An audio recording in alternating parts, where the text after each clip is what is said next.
तो आज के क्लास में हम पढ़ने जा रहे हैं कारक प्रकरण का दूसरा खंड कर्म कारक। जैसा कि हम जानते हैं कारक प्रकरण में हमने बताया था क्रियान्वयी कारकम, क्रिया का जिस अन्वय के साथ संबंध उसे हम कारक कहते हैं। कारक में हमने सबसे पहले कर्ता कारक में पढ़ाए थे कर्तरी प्रथमा, और दूसरा मैं पढ़ाने जा रहा हूँ कर्म कारक। आज के वीडियो में देखोगे तुम लोग कर्म कारक।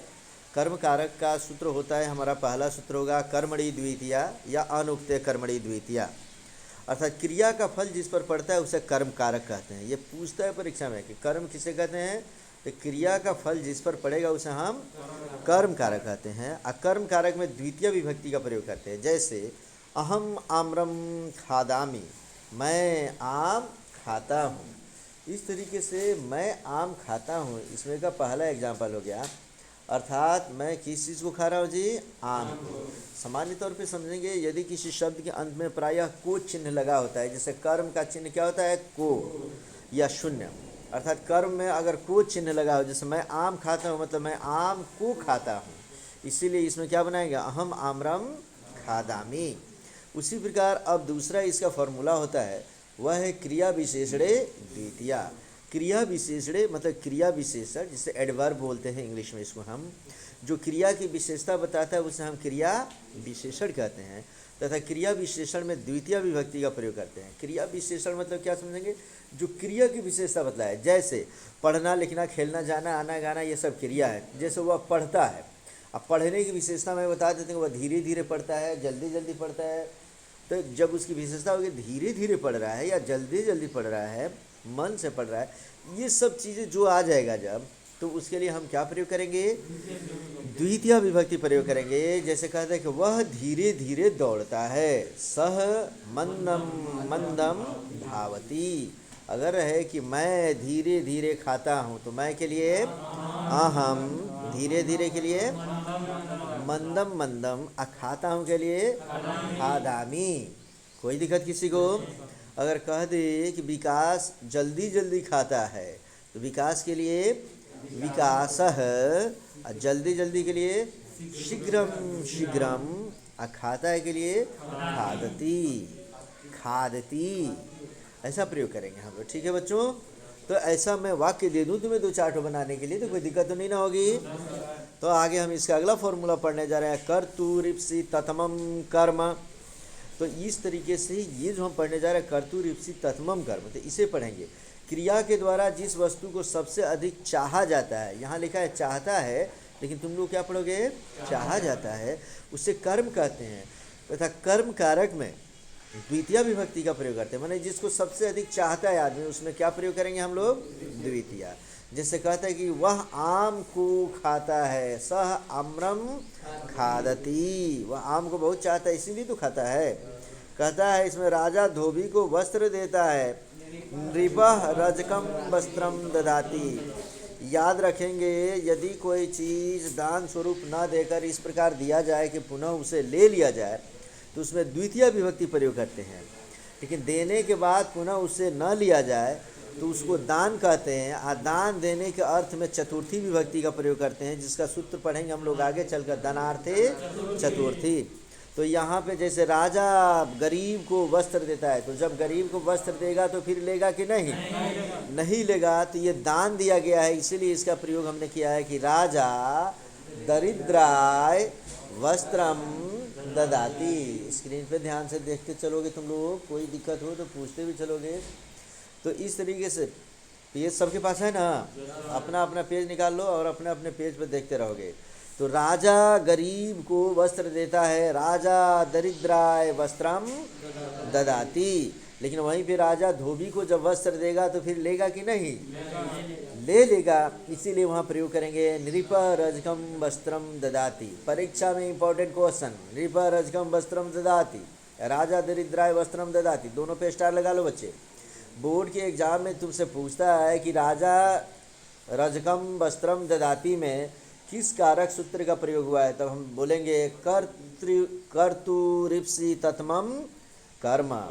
और अगर दे देगा कि राजा दरिद्राय वस्त्रम ददाति में किस सूत्र का प्रयोग हुआ है, तब हम क्या बोलेंगे, धनार्थे चतुर्थी। कोई दिक्कत बच्चों इसमें?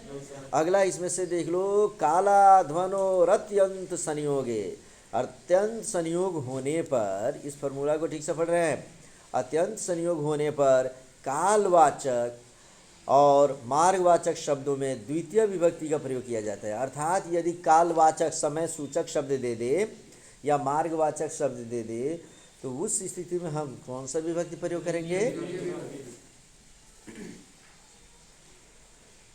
द्वितीय विभक्ति प्रयोग कर रहे हैं बच्चे। तो द्वितीय विभक्ति के लिए देखो यहाँ पे दिया है एग्जाम्पल में, एक कोस तक नदी टेढ़ी है। तो एक कोस के लिए हमने लिखा है क्रोशम, हम चाहे तो एकम क्रोशम भी लिख सकते हैं। समझ में आ गया ना? एक के लिए एकम और कोस के लिए क्रोशम। नदी के लिए नदी प्रयोग करते हैं और टेढ़ी के लिए कुटिला। टेढ़ी के लिए क्या प्रयोग करेंगे? कुटिला। और है के लिए अस्थि। तो इसमें दे दिया क्रोशम कुटिला नदी, या ब्रैकेट में दिया है अस्थि, दे दे तब भी वही समझेंगे। हम अपनी भाषा में अगर बनाते हैं कि एकम क्रोशम नदी, एक कोस तक नदी कुटिला माने टेढ़ी है, तो इस तरीके से हम बना सकते हैं बच्चे। संस्कृत में चूंकि शब्द आगे से पीछे, पीछे से आगे हो जाए तब भी कोई फर्क नहीं पड़ता है, इसीलिए इसमें दिया है क्रोशम कुटिला नदी। होगा क्या? एकम क्रोशम नदी कुटिला अस्ति। या अगर पूरे मास भर व्याकरण पढ़ा तो मासम, पूरे मास भर के लिए क्या हो गया? मासम व्याकरणम अपठत, पढ़ा। इस तरीके से ये दोनों भी कंप्लीट होते हैं। लेकिन अगला जो मैं बताने जा रहा हूँ, अभिता परिता सर्वता उभयता योगाच्च द्वितीया। अभिता परिता सर्वता उभयता के योग में द्वितीय विभक्ति का प्रयोग हम करते हैं। ये हम देख रहे हैं बच्चों, काफ़ी बढ़िया से ठीक से समझोगे। कहता है कि अभिता, अभिता मतलब दोनों ओर। हिंदी के किसी वाक्य में अगर दे दे दोनों ओर, चारों ओर, सब ओर, तो हम उसमें द्वितीय विभक्ति का प्रयोग करेंगे। जैसे विद्यालय के दोनों ओर, नदी के दोनों ओर, गांव के चारों ओर इत्यादि शब्द अगर दे दे तो हम कौन सा विभक्ति प्रयोग करेंगे? द्वितीय। जैसे कह रहा है इसमें देखो, उभयता मतलब दोनों ओर, परिता मतलब चारों ओर, सर्वता मतलब सब ओर, उभयता मतलब दोनों ओर इत्यादि शब्दों के योग में द्वितीय विभक्ति का प्रयोग किया जाता है। फिर से समझ लो, अभिता परिता सर्वथा उभयता योगाच्च द्वितीया, या अभिता परिता सर्वथा उभयता योगे द्वितीया। जिस वाक्य में अभिता या परिता या सर्वथा या उभयता का योग हो, माने दिया गया हो, उसमें हम कौन सा विभक्ति प्रयोग करेंगे? समझने के लिए तुम और ठीक से समझो। जैसे कहते हैं गांव के दोनों ओर पर्वत हैं, बहुत सारे पर्वतों की बात हो रही है, ठीक है ना? गांव के दोनों ओर। अगर हम ये फॉर्मूला नहीं पढ़े होते तो हम लिखते गांव के, इसके लिए हम लिखते ग्रामस्य। हम जानते हैं काके की के लिए कौन सा विभक्ति प्रयोग करते हैं? षष्ठी विभक्ति। बालक का बालकस्य, तो ग्राम का, लेकिन गांव के बाद हमने इसमें क्या दिया है? दोनों ओर। तो फॉर्मूला कहता है अभिता परिता सर्वता उभयता योगाच्च द्वितीया। जिस वाक्य में अभिता परिता सर्वता उभयता लगा हो उसमें हम द्वितीय विभक्ति प्रयोग करेंगे। इसलिए ग्रामस्य न प्रयोग करके हम क्या प्रयोग किए यहाँ पर? ग्रामम। गांव के लिए हम क्या प्रयोग कर दिए? ग्रामम। दोनों ओर के लिए अभिता, अब पर्वत के लिए बालका, बालको बालका, तो पर्वता है, बहुत सारे पर्वत की बात हो रही, तो हम क्या प्रयोग करेंगे? संति। समझ गए ना? दूसरा कहते हैं गांव के चारों ओर नदी है। हम ये सोच कर चले एक ही नदी है, जो जैसे नदी गोल घूम नहीं जाती है कभी कभी तो उसी प्रकार है। तो गांव के लिए हम प्रयोग करेंगे ग्रामम, चारों ओर के लिए परिता, नदी के लिए नदी, और है के लिए अस्ति। इस तरीके से हमारा बन गया ग्रामम परिता नदी अस्ति। कॉपी खोलो, जल्दी खोलो कॉपी। मैं उसमें 5 वाक्य देता हूँ, बनाकर मुझसे लाकर दिखाओगे, और नहीं तो व्हाट्सएप करोगे मुझे, बेहतर होगा लाकर दिखा लेना। लिखते हैं हम लोग, विद्यालय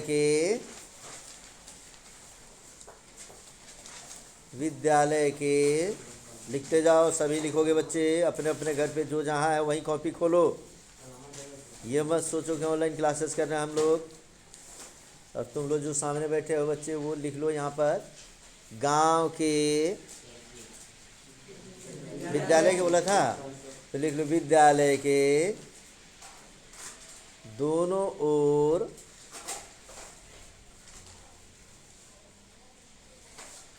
विद्यालय के दोनों ओर वृक्ष हैं, वृक्ष हैं।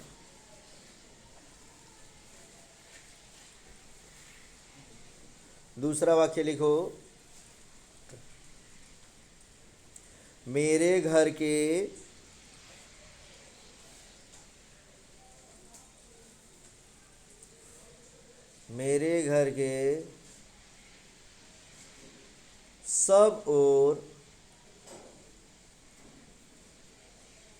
सब ओर के लिए सर्वतः का प्रयोग करेंगे हम लोग। सब ओर पक्षियां हैं। पक्षी को पक्षी है लिख सकते हो, पक्षी को पक्षियां होता है। खग प्रयोग करते हैं, ब्रैकेट में लिख लो खग, खगः खगौ खगा, खगा मतलब पक्षियां, ठीक है। और एक और लिख लो मात्र, गांव के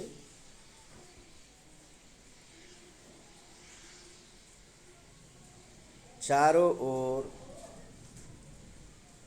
गांव के चारों ओर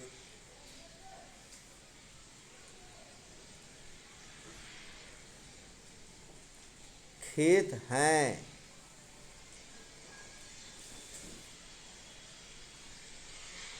खेत के लिए मैदान का प्रयोग करते हैं बच्चे।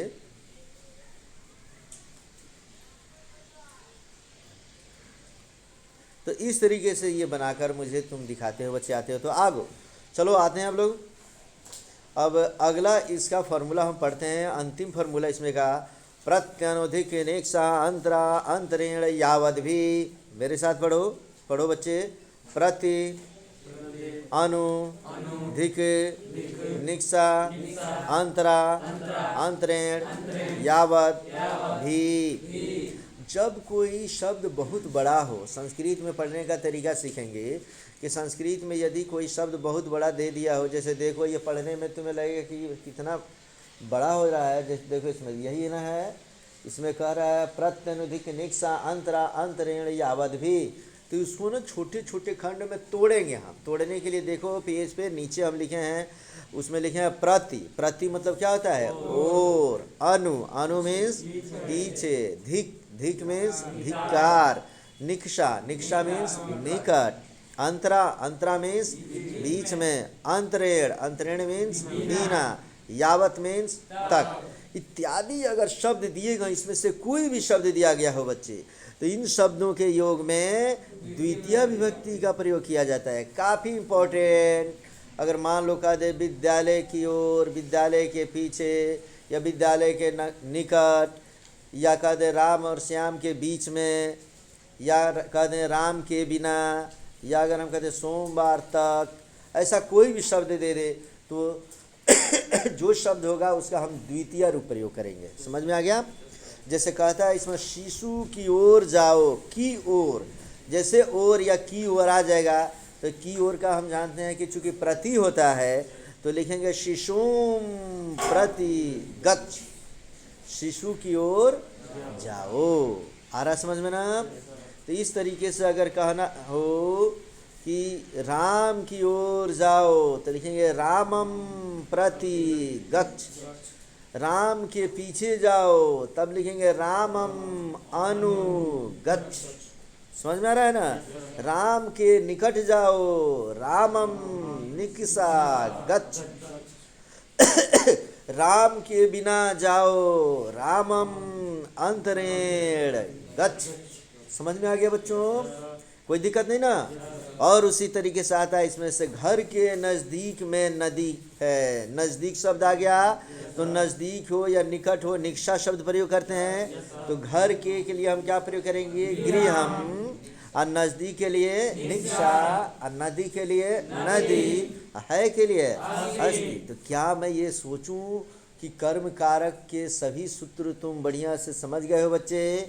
एक बार पुनः पुनरावृत्ति मैं करा दूं। पहला फॉर्मूला इसका था कर्मणि द्वितीया या अनुक्त कर्मणि द्वितीया। समझ गए हो ठीक से। दूसरा था क्रिया विशेषणे द्वितीया। तीसरा था कर्तुरिप्सि तत्मम कर्म। चौथा था काला ध्वनोरत्यंत संयोगे। और पांचवा था अभित परित सर्वत उभयत योगाच्च द्वितीया या योगे द्वितीया। और छठा था हमारा प्रत्यनुधिक निक्षा अंतरा अंतरेण यावद भी। तो इस तरीके से ये सभी के सभी 6 का 6 कारक सूत्र ठीक से समझ गए बच्चे। तो कारक प्रकरण का पहला खंड मैं पहले ख़त्म करा दिया हूँ। 5वां 6ठा 7वां 8वां ये ख़त्म करा चुका हूँ। आज द्वितीयक मैं ख़त्म करा दिया। अब इसके बाद पुनः मैं इसका वीडियो भेज रहा हूँ तृतीया विभक्ति, जिसे हम कहते हैं करण कारक। तब तक के लिए इसको रिवीजन करो, देखो, समझो बच्चे।